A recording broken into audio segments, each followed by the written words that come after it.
Welcome everyone to our first webinar of 2021. My name is Heike Henderschat and I'm the National Training Manager at Little Scientists. Our webinar today is in the spirit of Citizen Science Month, and I am very excited to introduce my fantastic panel of experts today that will share with us everything they know, and I think it's a lot, about citizen science and how it can be applied in early childhood education. Before we do this, I would like to acknowledge the traditional custodians of country throughout Australia and their connection with land, sea, and community. I pay my respect to elders past and present and extend this respect to all Aboriginal and Torres Strait Islander peoples today. Now, let's introduce our panel, and I would like to start with Erin Roger. Erin is the chair of the Australian Australian Citizen Science Association, and she's also the Citizen Science Program Lead for the Atlas of Living Australia, which is based in CSIRO in Sydney. Before she started delving into citizen science, Erin worked in climate change adaptation, and she also has a PhD in terrestrial ecology. And I've also heard that she really likes wombats. So maybe she can say something about that later. Hi, Erin. Thanks for joining us today. Thanks for the invitation. And our next panelist is Nadiah Roslan. She is a biologist from Canberra, and she has a lot of experience in coordinating projects on climate change biology and phenology. And to be honest, I needed to look up this word. I understand it as the study of seasonal phenomena. Is that correct, Nadiah? Yep, seasonal changes in plants and animals and how it relates to climate. Okay, thank you. She holds 2 bachelor degrees in science, one in zoology and one in tropical marine ecology. And recently, in 2020, she joined the Australian Museum and manages and coordinates Frog ID, which is the citizen science project. So she will tell us all about that. Thanks for joining us today, Nadiah. Thanks for having me. And last but definitely not least is Maria Dunne. She is an environmental educator at the Royal National Park, as well as Botany Bay National Park, and is also a TAFE teacher. She is very experienced in working with K-12 students on different citizen science projects and is passionate about engaging students in education for sustainable development. Hi, Maria. Welcome. Hi. And joining us. Great to be here. Okay, let's not waste any time. Let's get right into the topic of citizen science. Erin, I was wondering if you could give us a brief definition of citizen science and why it was founded or why it started. Sure thing. Well, citizen science in its simplest form simply means public participation in scientific research. And it's actually not new. So many of our earliest naturalists, for example, weren't professionally trained. And there are legacy projects such as the Christmas bird count in the US that have been operating for more than 100 years. But I think what is new with citizen science and why it's really garnered a lot of attention, particularly over the past 10 years or so, is the advent of technology, and particularly the smartphone that can allow anyone to be a citizen scientist. Mm-hmm. I remember when we had our first conversation, Maria, Erin, we talked about citizen science and comparison to volunteering. And I found it really interesting how you differentiated these 2 things. Yeah, I think there's 2 critical components with citizen science. One, obviously, is the engagement value and the benefits of that, and we can talk more about that later. But the second is the most crucial, and that's the scientific element. And that's where the distinction between volunteering and citizen science lies. So a volunteering like weeding, etc., fantastic outcomes for the environment, but unless there's a scientific question behind the activity, it's environmental volunteering rather than citizen science. Mhm. Now, I think that's interesting for our educators because we also in our workshops use a tool called the research or inquiry cycle, which is basically the scientific process in the shape of a cycle, which demonstrates the different steps of research. So any of the panelists, how can this scientific research process be applied in a citizen science project with children, for example? Happy to jump in, and others, please follow. I think it's important to think about citizen science as a spectrum, and so a spectrum of engagement. And so at one end, it can be just one component of the scientific process, whether that's collecting observations or looking at photos and curating the species that are in them, for example. Whereas on the other end of the spectrum, it's being heavily involved in every step of the scientific process. So hypothesis generation, study design, analysis, methodologies, and communication. And citizen scientists can be part of all or one component of that spectrum of engagement in science. Mm-hmm. Do you have any examples of citizen science contributions that actually led to discoveries or that helped scientists answer certain scientific questions? You want to continue, Erin? Oh, yeah. All right. I feel like I'm hogging, but oh no, I'm sure we will make sure the others have a lot to contribute later. Okay, yeah, there's lots of examples, and I know obviously Nadiah is here to talk about Frog ID, which is a fantastic case study of really great outcomes from a project. But there's examples of communities that have become interested of a certain species, for example, in their environment and initiated a project to learn more. There's one about platypus monitoring that, for example, that was kicked off by the community. There's a great project that's run out of South Australia on echidnas, where people can report observations of echidnas and also take scat analysis for their genetic research there. And they've had tremendous success with that project. I think they've certainly increased the amount of observations in the Atlas of Living Australia significantly since they've started. And importantly, they had a baseline for echidnas pre-fire, so pre the 2019-2020 bushfires. And now they're able to look at how their distribution might have been impacted by the fire season. Last question for you, Erin, for now. What would you say, what's the biggest advantage of citizen science? Why do we need citizen science?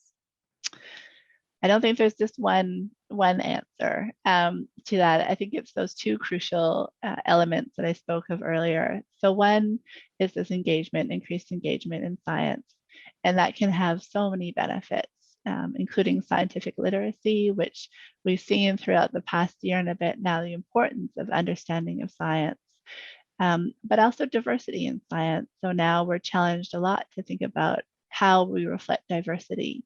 And citizen science is a fantastic avenue to increase the diversity and participants in science, because traditionally it has been white males. So that's certainly changing, but citizen science is one great mechanism. And then the scientific element, it really does, and Nadiah will touch on this, present a fantastic opportunity to augment science. So scientists can certainly sample intensively or deeply, but they can't do broadly and do both really well. And so it's really this great way, whether it's processing data, as I said, collecting information on health, reviewing images. There's so many different examples of citizen science, but it really is a great, fantastic mechanism when done well to really leverage scientific outcomes. Speaking of diversity, yes, I think traditionally we all think of white male scientists. Now, let's dive into STEM with children, because children might not necessarily be the first people we think about when we think of science and scientific research. This is an open question to all of you. How can we get children involved, in children of early childhood age, even 3 to 6, let's say, in these kinds of projects? I'll just say from my experience, make things fun. Okay, has to be fun, has to be engaging, but also make it something to do with something they see in their area. So we're all about connecting students rather than even taking them on an excursion, for instance, and showing them where a particular species is or whatever is great. But we just find more engagement if you try to choose something that is close to you. So for instance, one of the ones that we use is for brush turkeys. You can actually, they tag them in the city, especially on the North Shore. And there's a lot of schools there that have brush turkeys walking through their school. So they're really familiar with them. And it's something that they connect to. So they're quite happy to, that is an app that you put in, but the teacher could do that together with the children. But it's something that actually means something to them. Yes. And they can connect with it. So they're quite happy to, every time you see one, mark it in, kind of thing. This is very much in line with Little Scientist's educational approach, which is the inquiry-based approach. We always say, make it relevant for children. And that's, there are many different ways how you can make something relevant, but it has to be in some way or other connected to their everyday life. And as a result, be of interest to them. If it's something that's, way too high up or too far removed from their everyday world, they won't be interested, and they just simply won't remember it. And also, I gather that citizen science projects are all about involvement and enthusiasm, right? If you're not interested in what you're doing, you'll drop it because you don't have to do it. Yeah, it's important to have that interest in the project from the beginning. So AXA and the Atlas of Living Australia have great websites and lists that you can look at to really browse the plethora of citizen science projects, not just around the natural world, but other disciplines in science. And I agree with Maria in that it really, taking the citizen science opportunity with younger children outdoors is so beneficial with all the research that shows the well-being aspects of being out in nature. But importantly, that place-based learning and belonging, and that really garners that environmental, building that environmental values and respectful behaviors for the natural world that can really play an important role in the future. So really, place-based learning is really valuable in what citizen science can provide, and looking for projects that interest you as an educator, and also the students, you might want to get them involved in what they want to learn about, and give them the opportunity to say, oh, I want to learn about stars, or I want to learn about butterflies. And so it's really getting them involved in that discovery process as well could be an opportunity. Yeah. Sorry. No, you go ahead. I was going to say another thing that we've done is we've worked with bees, so native bees. So this we've found there are websites that you can upload where you've seen a native bee. So this was really good because we worked in the schools, these were city-based schools in this particular scenario, but we worked in schools, but then we encouraged the community, so like their parents and other people, to come in and be involved with it. So then you spread that citizen science, that we weren't just looking in the schools anymore. Kids were noting where they've seen bees out in their community. So it was moving further away from just that one area. And then they were starting to actually come into school and say, well, I saw a bee at such and such street, which was really good because we moved from just a small area into all the surrounding suburbs. Which can then have a lasting impact on everyone involved, right? Parents, children, grandparents. Yeah, and we found a lot of the adults were actually starting to get native bee homes, even if they were on a balcony, they were starting to do it. So it was spread. So all up and down, like around the Oxford Street area, we were talking, explained to the kids that they only could fly for so far. So we found that lots of people were actually starting to plant those, all of those things, and that was adding to the citizen science because people were putting in these markers from all around the area, which was really Thanks for mentioning this, because our next webinar next month is on bees. So I'll pick up on that one. That's great. Can we talk about a few more concrete examples? So let's say a child expresses an interest on something in their environment, and an educator wants to see if there is a citizen science project that's kind of linked to that. What would be the first step? How could I do that? So I think Nadiah mentioned that a great resource is the Australian Citizen Science Project Finder that's hosted by the Atlas of Living Australia. So that will give people a broad flavor of the types of existing projects that are already out there. But there's some great apps that, and we always recommend that the teacher be the stewards of a class's data. So there's some great existing applications that you can start using right now. One of them is iNaturalist, very easy to create an account, and it has some fantastic artificial intelligence behind it, where often if you take a photo, it will provide you with some suggestions of what it is. And indeed it did that for me last week when I was out bushwhacking, before I even had time to type in what I thought the plant species was. So that's a great way just to start observing what's in your local environment. And the observations on iNaturalist, once two experts have agreement on what it is, they're considered research grade. And they go into the Atlas of Living Australia, and then they can be used by researchers or anyone. They're publicly available. So it really is a beginning of a contribution to science. Fantastic. Also, I was reading also, I think it was one of your articles, Erin, on your website, the Association of Citizen Science, that you could ask councils. So a lot of councils are connected to citizen science projects. So you could get in touch with them and ask them what kind of projects they're involved in. Is that correct? Yeah, absolutely. So I'm based in the Inner West, and I know that there's a number of projects that they have, particularly along the Cooks River. For example, often microbiome monitoring, plant surveys, bird surveys. There's lots of bird surveys. There's a lot of birdos out there. So councils are another great avenue. And a lot of them are also affiliated with Water Watch programs, which is a national program, but locally coordinated to monitor water quality in the environment. Well, I think that's a really good segue into these beautiful creatures that we can see behind Nadiah there. Nadiah, do you want to tell us a little bit about Frog ID? And before you do that, and Nadiah, I think, has a little bit of has a bit of a problem with her internet connection. So if she drops in and out, yeah, apologies in advance if that happens. It seems to connect really quickly though. So thank you for your patience while I drop in and out. So Frog ID is a national citizen science project focused on frog calls, and it was initiated in 2017.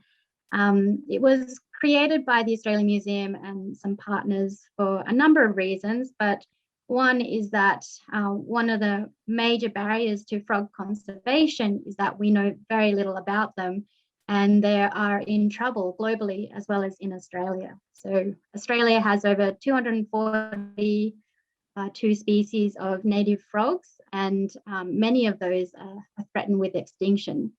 So one of those major barriers, we needed the help of citizen scientists to help collect data on large scales, never before possible. And as Erin mentioned, the beauty of technology these days makes it very easy for people to get involved in this scientific data collection through their smartphones. So you can record frog calls for a minimum of 20 to 60 seconds. You don't even need to know what species is calling. You can simply submit that, and our experts will actually listen to every recording and identify the frog that is present, or frogs that are present in each submission. It is the two-pronged approach to citizen science, where it is collecting data for scientific information and research, but it also is an app that is a simple field guide to learn more about local frogs. So you can just use it as a tool to filter the frogs around you and learn more about how they sound and what they look like. So we are focused on frog calls to fill those knowledge gaps and to raise the awareness of frogs across the country. One way that schools have been getting involved with the project is actually building frog ponds on their school grounds or nearby to encourage frog habitat, to help them run the gauntlet of the various threats facing them. Maria, I was just thinking about what Nadiah was saying. Sounded to me, and please correct me if I'm wrong, that this is more suitable for children in rural areas, or is that also something that the frogs? No, definitely not. There's loads of frogs. I mean, I live in Engadine, so I guess that's, you know, I do back onto the bush, but no, there's frogs everywhere. Like most places, if you might have a school frog pond even, and you would be able to use that. No, absolutely, you could easily do that all over the city. Yeah. And what are other projects that you could think of that are really good to do in a city environment? Well, we've got this really one that I love to do, and I'm not actually out doing it. We just do it when we're walking around the city. We're actually doing history projects, but there's one called wing tags, and all the ibis, for instance, have yellow tags on them. And I know that number 039 is called Wazza because I see him all the time, but we might be walking along Circular Quay and I'll go, oh, look, there's an ibis. Let's have a look up number 39. And we pick it up and the kids get so excited because it's Wazza. But the thing is, even though it's fun and etc., we're still actually helping citizen science because Wazza appears all over the city. So yeah, things like that you don't have to. The thing that I think with it is you don't have to make it all about a whole lesson on citizen science. You can just be doing these things as you're going along and getting the kids involved, and you could be doing something totally different at the time. So what do we actually help the how do we actually help the ibis? I actually don't know. I've never looked it up. I think they're just tracking to see how far they move away. I mean, the ibis in the city pretty much hang around the bins, and the same with the brush turkeys, I think. But I have seen the people capturing them and putting the little tags on them, and I think they're just looking at how far they range. I'm guessing that that's what it is. But to be fair, I have never actually looked up why. Yeah. Nadiah, are you back? Yes, I'm back. I just turned my video off. Yeah, that's fine.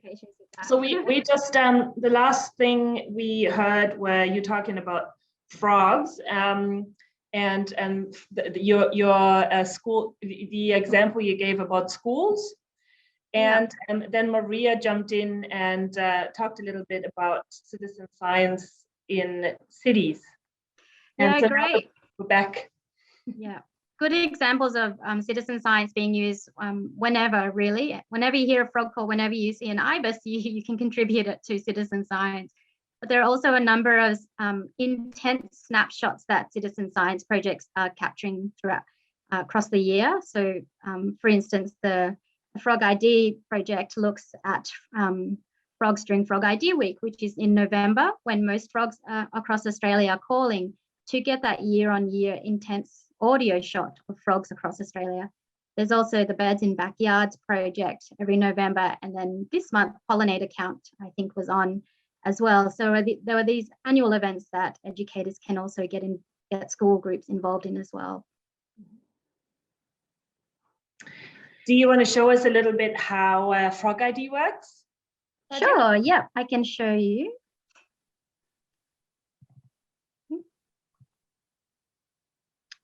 Great, so hopefully you can see this, and I've turned my video off, that would help. But as mentioned, Frog ID is a free app for your smartphone. Listen to their calls and press the middle record button for a minimum 20 seconds or 60 seconds to record frog calls and contribute it to science. I was wondering, what could be potential hurdles or challenges for educators working with young children when trying to get involved in citizen science? I think what one of the other panelists said is true. A lot of it's become much easier if you've got a good phone.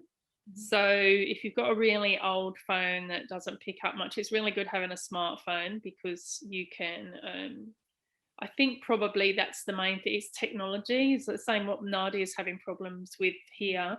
We have these issues because I work in national parks. If I'm down in the Royal National Park, we don't hardly get any Wi-Fi or anything. So you need to make sure you've got apps that you can use, that you can upload later, for instance. But there are other things that we do. For instance, AusMap is another really good one, and that's looking at litter around Australia. Those particular ones, they've actually got printouts you can use.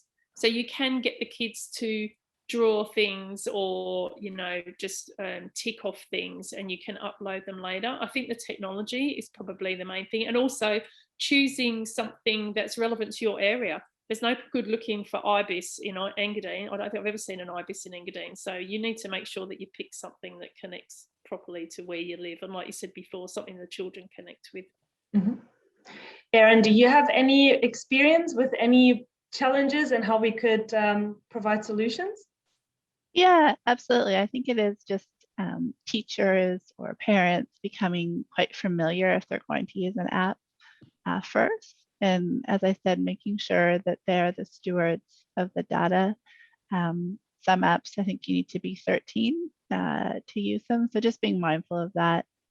We also recommend that if you're taking observations near your house or have any privacy concerns, there's a function where you can blur your observations, so it's not down to the meter or 5 meters, if you will, of your location.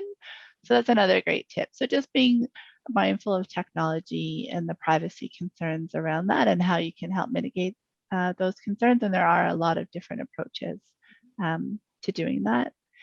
And I think, and we've already touched on this a little bit, but if you think about how you might align things to a broader curriculum and not just focus on science, which perhaps might not be appealing to little kids.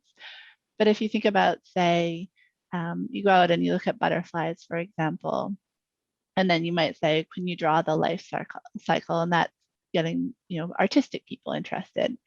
And then you might want to describe the life cycle of the butterfly, and that's really English and technology.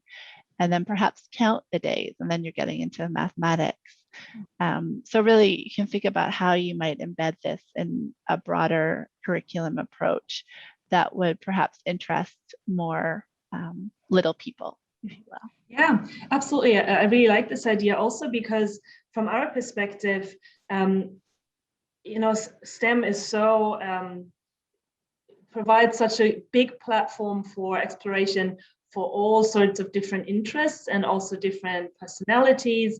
What I'm trying to say is that a citizen science project can only be one element of a project or an interest that the children have, or it can be the starting point, or it can be the end point, or it can be just the core of a project. But then there are all sorts of other things that, for example, then end in an exhibition at the Education and Care Service for the parents. So I think it's a really good tool to use, and it's obviously a very helpful tool also to support scientists, to help the environment and so on. But we don't have to look at it as a singular thing. Do you agree? Yeah, absolutely agree. And there's so many different facets and components to it. And so you can start by even posing the question, what do you think is happening? And then, as you say, you work a lot around the scientific method, and then sort of go from there. So really try and engage thinking about and curiosity about the natural environment, but it can extend beyond the natural environment. There's lots of human health ones. There's ones that straddle that interface, that look at mosquitoes and if they're carriers of disease, that you can be involved in sampling. There's a great project run out of Queensland Health on that. So that, it really is limitless in terms of how you think you might want to bring people into citizen science. Mm-hmm. Nadiah, you're back? Yeah, hopefully you can hear and see me again. Yeah, it's good. Change, sorry. That's okay. We were just talking about potential challenges for educators.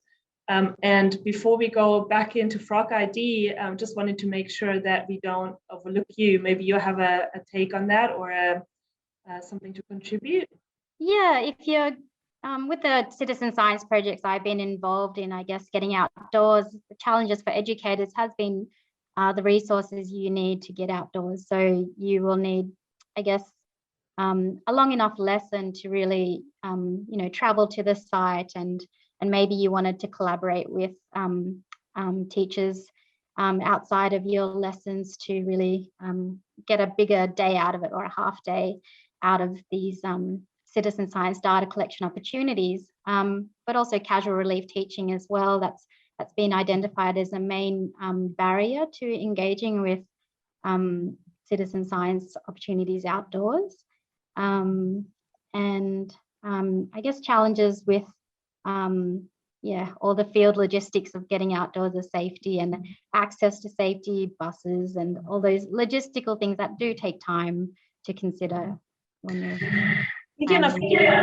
Speaking of casual teaching and the challenges around that, would you say that it would help to get together as a team, for example, in a team meeting, and take 5 or 10 minutes to talk about citizen science and how everyone could work together on this, so that it's not one teacher's responsibility?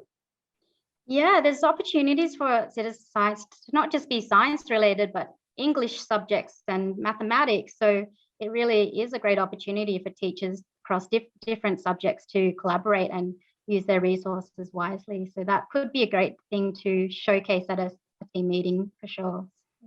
So Frog ID is one of those projects, along many others, that if you don't have access to a device, you can also contribute to other projects like iNaturalist or Climate Watch, and set up a time after the outdoor activity to enter your data, whether you take photos using a camera or a smart device. We can also, Nadiah, if possible, I can share your presentation with our audience in the follow-up. Yeah, I'd be happy to share that. Yeah, okay, that's fantastic. Now, Nadiah, this is a question probably mainly for you, although I'm sure that the others have an opinion on that as well. What else can we do, for example, to protect frogs in our environment, apart from citizen science projects? Yeah, so because frogs are very sensitive they're very tied to water and sensitive to environmental change because they breathe through their skin. There are a number of things we can do in our immediate environment or school grounds to help frogs out, which is reducing pollution, reducing the chemicals we use around our homes and our schools. We can build frog habitat or restore along creek beds and things like that to help give frogs a better chance at all the threats that they face. And also when we go out into frog habitat, being mindful of the mud on our boots and our car tires, as there is this really deadly amphibian fungus that is impacting frogs in Australia and across the globe. So we don't want to transfer that disease across different environments. So those different protocols are really important to consider when you're entering the natural environment for frogs. Mm-hmm. And maybe a broader question that's related to that: how can we sensitize our community for protecting our environment? Also, because we're dealing with young children, how can we light up or kindle this spark for the natural environment in very young children? Maybe through citizen science projects, but also just in general, from your personal opinion.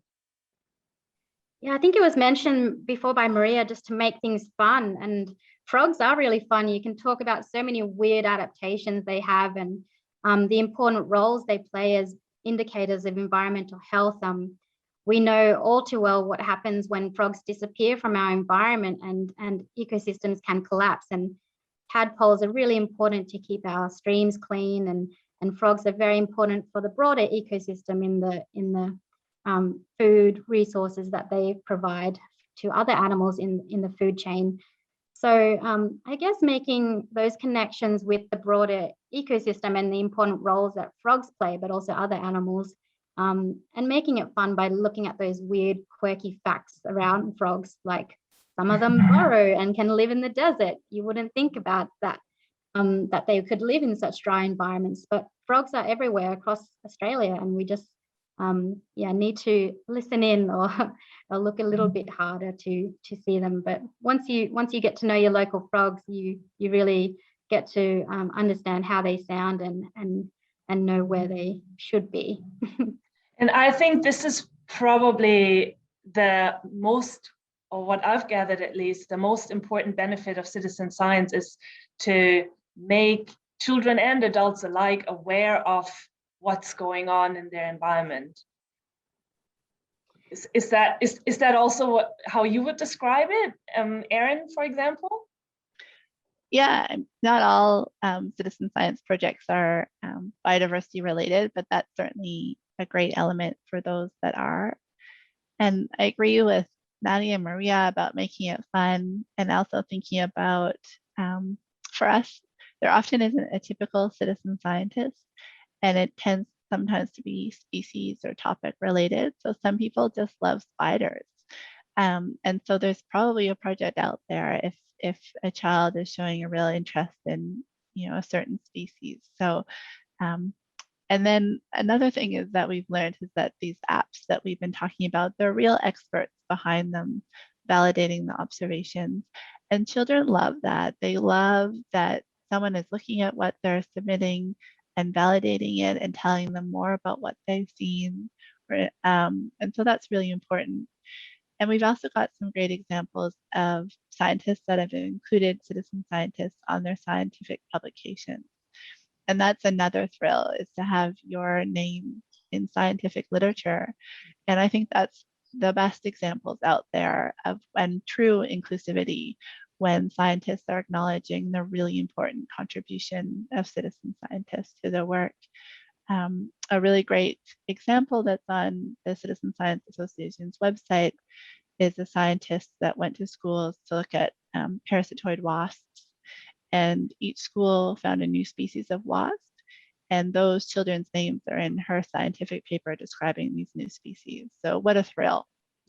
I also just wanted to share one more example while I thought of it, Heike, which is professional development for educators themselves through citizen science. So there are some organizations or not-for-profits like Earthwatch Australia that provide professional development expeditions with scientists, so teachers can go out with the scientists to learn more about citizen science and the scientific methods. And then they teach live back to their classroom, and the students love seeing the teachers in the field and looking at the different critters they captured through their pitfall traps or things that they learnt by the scientists. So there's a professional development opportunity for educators in citizen science, which the kids really get a fun time out of as well. That's amazing, because one of the key messages of Little Scientists is that educators' excitement is really important. And more than their knowledge, obviously, yes, knowledge is important as well, because the more you know, the more you can actually draw people in. But just the self-confidence that you can do it, and the understanding that your own excitement is really important, is so vital. So thank you for sharing that. And maybe let me know what it's called, and I can also add this to the resources.